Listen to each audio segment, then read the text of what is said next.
तीन कॅन्डिडेट्स आहेत. एक आपला सफरचंद आहे, केळा आहे आणि कलिंगड आहे. आणि आपण आता डायरेक्ट वोटिंगला लागू. तर वोटिंग चालू करण्याच्या अगोदर मी सगळ्यांना दाखवतो पहिले हे व्हीव्हीपॅट उघडून का व्हीव्हीपॅटमध्ये कुठलीही पावती नाहीये. व्हीव्हीपॅटमध्ये पहिल्यापासून कुठलीही पावती नाहीये, म्हणजे कुठलीही वोटिंग नाही झाली आहे.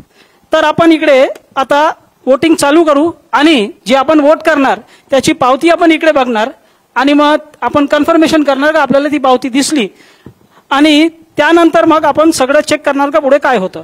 तर मी इकडे सगळे बघू शकता की मी केळ्याला मत दिलं आणि सगळ्यांना केळ्याची पावती दिसतंय का कन्फर्म करा. मग आपल्याला केळ्याची पावती दिसली, म्हणजे पहिला वोटर आला आणि त्याने केळ्याला मत दिलं आणि त्याला केळ्याची पावती दिसली. आता तो समाधानी झाला आणि तिकडून गेला, तर आपण काय बोलू नाही शकत का काय त्याच्यामध्ये प्रॉब्लेम आहे. त्यानंतर दुसरा वोटर येतो.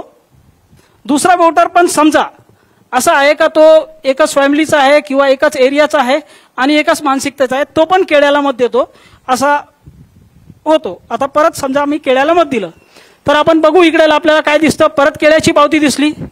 या प्रकारे दोन वोटर आले, दोघांनी केळ्याला मत दिलं आणि केळ्याची पावती पण बघितली.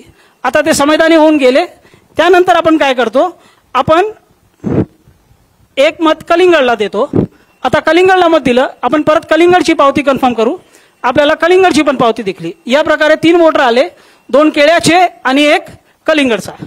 त्यानंतर चौथा वोटर येतो आणि चौथा वोटरनी पण कलिंगडला मत दिलं. अशा प्रकारे दोन वोटर केळ्याचे आणि दोन वोटर कलिंगडचे. आता 4 वोट झालेत.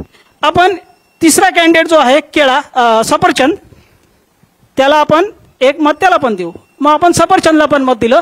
आता सफरचंदची पण पावती बघा. असे 5 वोटर आले. सगळ्यांनी आपला वोट केलं, 2 केळ्याचं, 2 कलिंगडचं आणि एक सफरचंदचा. याप्रमाणे वोटिंग झाली. आता समजा इलेक्शन संपलाय, आज इलेक्शन होता, इलेक्शन संपलं. 3 दिवसानंतर आपण इलेक्शनचा निकाल बघू. पहिले आपण जो इलेक्शनचा निकाल बघणार तो इलेक्ट्रॉनिक वोट असेल. तर इलेक्ट्रॉनिक वोट म्हणजे जे आपल्याला दिसत नाही आणि त्याची काउंटिंग काय दाखवते बघा. मी कॅमेरामॅनला रिक्वेस्ट करणार का ते फक्त या LED वर झूम करा, तर सगळ्यांना तो निकाल दिसेल.